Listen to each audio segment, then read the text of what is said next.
Mr. Robot is created by Sam Esmail and it stars Rami Malek, Christian Slater, Portia Doubleday, Carly Chaikin, and Martin Wallstrom. The show is about a cybersecurity engineer slash programmer slash hacker named Elliot, played by Malek, who is struggling to find his place in the world. He deals with a lot of personal issues, issues at work, issues at home, issues with friends, all sorts of things.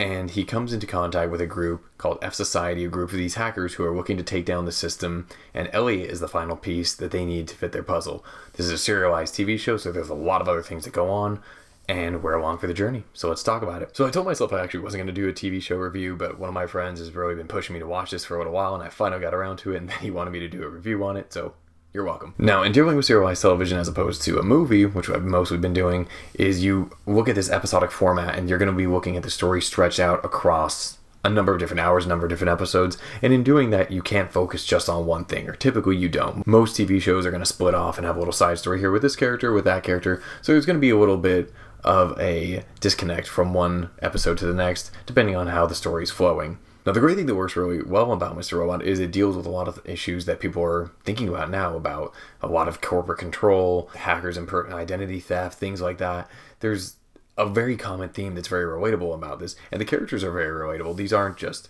cookie cutter, everything's all great all the time. People, they have a lot of issues. Elliot, played by Malek, oh gosh, he has a myriad of issues going on. Not all of them can I get into right now, but from the start, he's a very, very troubled guy, and Malek, to his credit, is great in this. He is amazing. He deserved the Golden Globe nomination. I haven't seen all the TV shows out there, but he definitely deserved to be nominated, maybe even win. He's, like I say, he's very troubled. He plays it emotionally unstable. He's very disconnected, but connected at the same time. He's fantastic. I can't go into his entire arc right now, but he's really great in this. Christian Slater is surprisingly really good, actually. Haven't seen much of him in a little while. I don't think he deserved to win a Golden Globe for his performance. He's good, but he's not as outstanding as some others on other TV shows that I even watch. But he was great in this. It was nice to see him back to form and back to doing a good job. He plays the mysterious character, Mr. Robot. Can't really get into too much about him. If you see the show, you'll understand. Martin Wallstrom is really, really, really good as Tyrell Wellick. He's a high-level executive at E-Corp. They call it Evil Corp. It's this giant corporation that controls a lot of the modern world, and it's actually interacts with, Elliot has a lot of interactions with them throughout the course of the show, and they serve as a catalyst for a lot of these events that are going on. Tyrell himself, played by Wallstrom, he's just this driven, power-hungry, power-mad. He's just driven to be more and more and more, and he's willing to do whatever it takes to get to the top, often with some pretty devastating results. Portia Doubleday and Carly Chaikin both do a really good job with their respective roles. Carly Chaikin plays the role of Darlene. She's a member of F Society, this group of hackers that Elliot meets up with, and they have this interesting relationship, to say the least. Can't go too much into that. And Angela plays his lifelong childhood best friend, and pretty much the only friend that Elliot has consistently throughout the course of his life, and she does a great job with this. She has her own side stories as well. She works at this company called AllSafe, which is where Elliot works as well as the fellow engineer slash project manager. This was strictly evaluating it from a performance perspective. This is a very, very, very well executed show. It's very smartly written. The problem with Mr. Robot, and this is pretty much true of every serialized television show, is that there are all these little in-between episodes that don't really work. That's where my issues come into with the show, even though I still really loved it, is that when you get into Angela's side stories, and when you get into even Darlene has a mini side story, or Tyrell's, it slows the show down big time. It does give you some extra motivation and an extra peek behind why the characters are who they are, but it spends a little too much time on it. There's another few characters who I didn't even address now, and when you reflect on this actual first season as a whole, they don't really add anything to it, even though they are in quite a few episodes and they interact with Elliot extensively.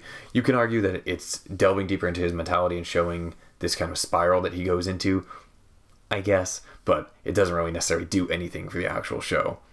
One other minor problem that I have that I can't really get into without delving into what are considered spoilers, and I'm not going to spoil anything here. This show has been out a year, but still, I know I hadn't even really heard much about it besides the award nominations, and I'm sure plenty of people haven't seen it. They use a story element that I don't really like because it can kind of force itself into a way of being a cop-out when it comes to later lines. I don't want to go into any more of it than that, but there is something that does bother me that they use, and while it opens the doors for a lot of creativity, I don't like that kind of, it feels like a fake out in a way. That's about all I can say it, but you'll see more if you like it. But hey, I really loved Mr. Robot, actually. I was very surprised by this. I thanked my friend for the recommendation because this was one of my favorite shows the last few years. Rami Malek is great. Martin Wallstrom is great. Christian Slater is very good. Carly Chaikin's really good. Portia Doubleday's really good. Sam Esmail. I mean, all credit to him for creating the show. He directs some of the episodes. There's a multitude of directors who came in on this, so like a lot of television shows. They do a great job forming this very quick-paced, very edge-of-your-seat, captivating thriller. I have some issues, again, in the episodic format, that it does get a little muddled at times. It gets a little disconnected,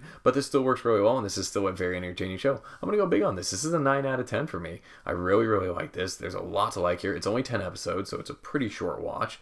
And I would strongly recommend this. It's very tech-based, so it's very tech-heavy. So if anyone liked war games, or not necessarily a video game vibe of this, but just that kind of hacker world, even the Matrix-esque vibe, you're probably really going to like this. If you're looking for a new TV show to watch, you can catch it on smart TVs on USA On Demand, or record past episodes and catch up on it. Hopefully later on in the next couple of days, Chris and I are going to be bringing you our Deadpool review. I don't know if you saw our little poster back there, but we got a little giveaway for seeing it. Give you our thoughts on Deadpool coming up very soon. So thanks as always for watching. Like, subscribe, do all that stuff below. We'll check you guys next time. Thanks.